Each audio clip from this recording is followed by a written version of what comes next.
그래야 또 허탕을 안 치게 되는 거니까. 근데 이제 그런 경우 말고, 자, 이런 분들은 좀 통증이 유발될 가능성이 높으니까 의료보험 혜택을 받을 수 있는 경우가 있어요.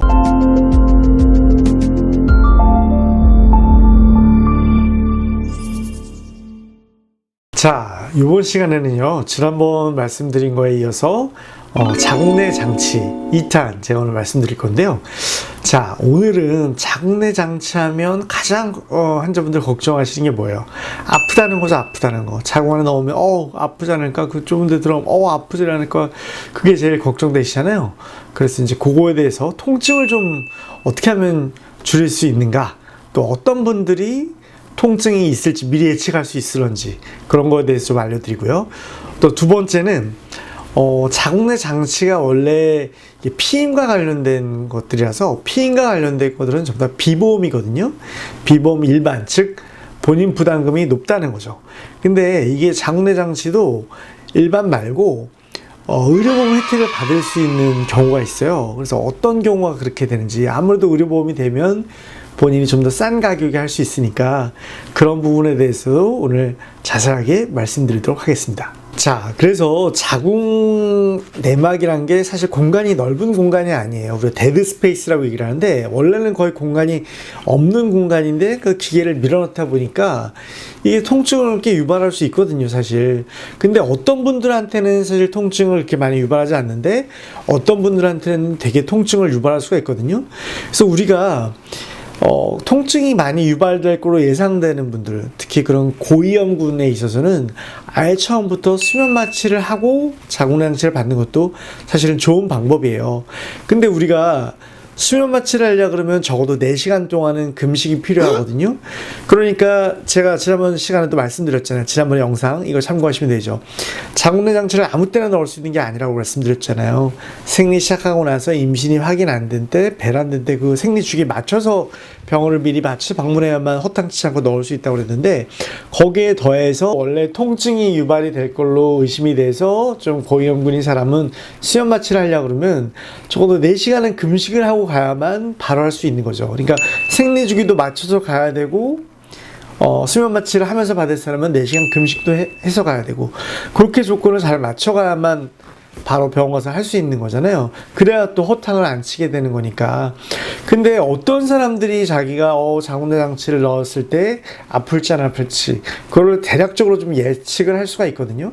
물론 옛날 때 과거에 그런 자궁내 장치를 넣어봤을 때 자기가 안 아팠다 이러면 뭐 그건 걱정 없겠죠. 이번에는 안 아플 가능성이 높지만, 옛날 때 할 때 그게 막 의사가 봤을 때 막 넣기가 어려웠고 자기 통증이 되게 유발이 되고 아주 힘들게 넣었다, 이런 사람은 과거 경험으로도 알 수가 있잖아요. 이번에도 좀 어려움이 예측이 되니까 아예 금식을 하고 와서 수면 마취를 하는 게 낫겠죠.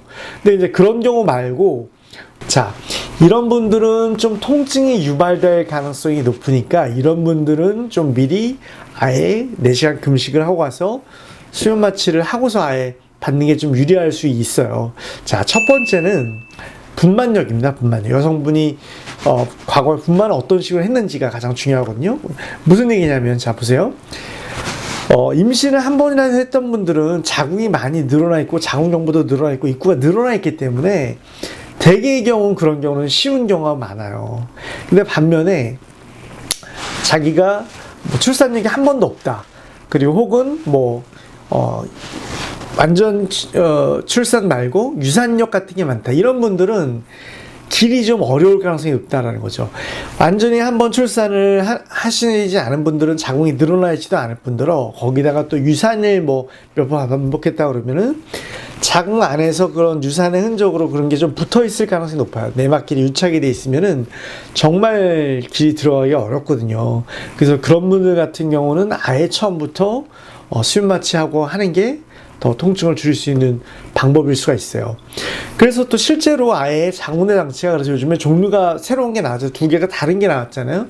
우리가 일반적으로 호르몬 나오는 자궁내 장치, 미레나는 걸 제일 많이 하는데, 옛날 때는 미레는 하나밖에 없었잖아요. 자, 그래서 원래 옛날 때는 미레나는 것만 나와 있었는데 그거를 이제 젊은 여성들한테, 출산력이 없는 여성들한테 쓰다 보니까 통증을 많이 호소하는 문제가 이제 크게 대두가 됐기 때문에, 그래서 카일리나라는 게 나온 거잖아요. 카일리나가 뭐냐면 미래나하고 성분은 거의 비슷한데 얇은 거죠. 기계 그 자체가 얇고 하기 때문에 출산력이 한 번도 없는 그런 여성들은 자궁이 안 늘어나 있고 길이 좁기 때문에 그나마 좀 크기가 작고 얇은 걸 가는 걸 넣으면 통증이 덜하니까 이제 그게 나온 거 아니겠어요? 예, 그래서 미리 좀 본인이 출산하신 분들이라면 큰 상관 없을 가능성이 높은데 출산을 한 번도 하신 적이 없다라든지 아니면 뭐 유산이나 이런 게 많으셨다든지 이런 분들은 아예 처음부터 좀 수면 마취하에 하는 게 덜 아플 가능성이 높다 이렇게 생각을 하시고 하시는 거고, 그래서 미혼 여성들은 미레나보다는 칼리나를 선택하는 게 좀 덜 아플 가능성이 높은데, 다만 그건 있어요. 통증만으로는 칼리나를 선택할 수 있는데 이제 나중에 제가 또 말씀드리겠지만 칼리나는 의료보험이 안 되거든요. 그리고 또 우리가 미레나라는 게 피임 목적도 있지만 우리가 어떤 생리통이라든지 생리량을 줄여주는 효과가 있는데 그런 거는 아무래도 칼리나보다는 높기 때문에 우리가 단순히 통증만 가지고 사실 칼리나를 선택하기는 좀 어려운 부분이 있긴 있는데요. 어쨌든 간에 뭐 자기가 통증이 제일 문제다, 뭐 자기가 생리통이나 생리량 많은 것 때문에 넣는 게 아니라 단순히 그냥 피임 목적만으로 넣는 거다, 그렇다면은 칼리나를 선택하는 게 더 통증은 줄일 수 있는 방법이라는 거죠. 자, 두 번째는요.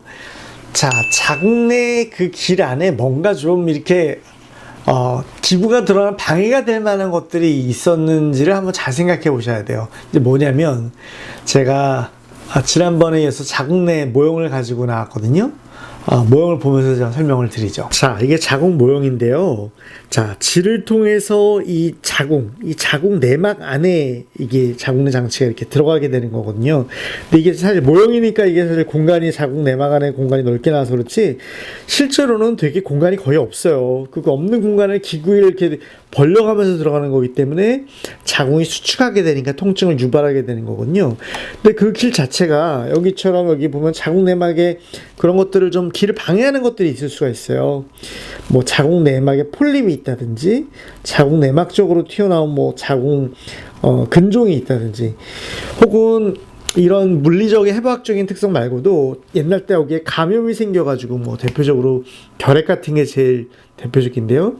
결핵이나 자궁 내막염이나 골반염 같은 게 있어가지고 자궁 안이 이렇게 유착이 돼가지고 들어가는데 길을 방해하는 경우라든지, 혹은 자궁 내막증 같은 것들도요, 뭔가 안에서 유착이 되게끔 할 수 있거든요. 어쨌든 간에 그래서 물리적으로 자궁내 장치가 자궁내 내막 안으로 들어가는 걸 방해하는 경우라면은, 그런 걸 알았던 경험이 있으신 분들은 자궁내 장치를 넣을 때 통증을 유발할 가능성이 높죠. 자, 그래서 그런 게 있는 분들은 아예 처음부터 생리 시기도 맞춰서 가야 되지만 아예 4시간 금식을 해서 아예 수면 마취 좀 하에 해달라 이렇게 하는 게 사실 어떻게 보면 시술하는 의사분도 편할 수 있고 본인도 그만큼 통증을 줄일 수 있는 방법이라는 거를 꼭 알고 가셨으면 좋겠습니다.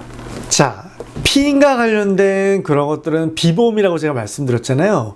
비보험이라는 거는 결국 병원에서 가격을 마음대로 정할 수가 있는 것이고 그 가격을 100% 본인이 다 분담을 해야 되는 것이죠. 그래서 자궁내 장치라든지 팔에 넣는 거라든지 대개의 경우는 대부분 다 피임과 관련된 장치들은 비보험이 맞습니다. 하지만 미레나의 경우에는 이게 보험 적용을 받는 경우가 있거든요. 어떤 경우냐면 본인이 피임 목적 외에도 어떤 생리통이 심하다든지 생리량이 많아서 생리량을 좀 줄이기 위해서라든지 그런 치료적 목적으로 자궁내 장치를 넣을 때는 미레나의 경우에 있어서는 의료보험 혜택을 받을 수가 있습니다. 그래서 아무래도 의료보험 혜택이 되면 일반 비보험으로 하는 것보다는 국가에서 좀 어느 정도는 금액을 지원을 해주기 때문에 좀 더 저렴하게 받을 수가 있는 것이죠. 물론 미레나를 넣을 때 의료보험이 된다 하더라도 이 자궁내 장치 미레나 자체 재료값이 뭐 싸지는 않아요. 그거 자체가 비싸고 또 진찰비가 있고 시술비가 있고 초음파비가 붙기 때문에 일반으로 하는 것에 비해서 아주 많이 싸지는 않습니다. 그래서 다만 몇만 원이라도 보험으로 통해서 하게 되면 가격을 좀 저렴하게 할 수 있으니까요. 근데 다만 아까 전에 말씀드렸지만 똑같은 자궁내 장치라도 칼리나는 의료보험이 안 된다는 거. 유일하게 의료보험이 되는 피임 장치, 적용받을 수 있는 피임 장치는 미레나이기 때문에 그런 증상이 있으셔서 넣으시는 분들은 꼭 병원 측에 미리 얘기를 해서 다만 좀 몇만 원이라도 저렴하게 하실 수 있는 방법이 있다는 걸 알고 하셨으면 좋겠습니다. 자, 아셨죠? 그래서 이제 장내 장치하면 무조건 통증을 떠올리시게 걱정하실 게 아니라 좀 미리 본인이 좀 통증이 있을 것 같으면 미리 예측을 해서 4시간 미리 금식을 하고 와서 수면 마취를 요청하시면, 수면 마취하고 하면은 장내 장치도 이렇게 통증을 잘 본인은 모르니까 또 긴장이 풀린 상태에서 자궁도 이제 좀 릴렉스가 된 상태에서 하면은 훨씬 더 부드럽게 잘 들어갈 수가 있거든요. 그래서 통증 없이 수면 마취하에 장내 장치를 넣을 수 있는 방법에 대해서 말씀드렸고요. 또 한 가지는 본인이 미레나의 경우에는 의료보험이 될 수 있기 때문에 본인이 그런 거에 해당되는 사항인지 꼭 한번 살펴보고, 그런 경우 해당된다면 다만 몇만 원이라도 의료보험 혜택으로 돈을 절약하시기를 바라겠습니다.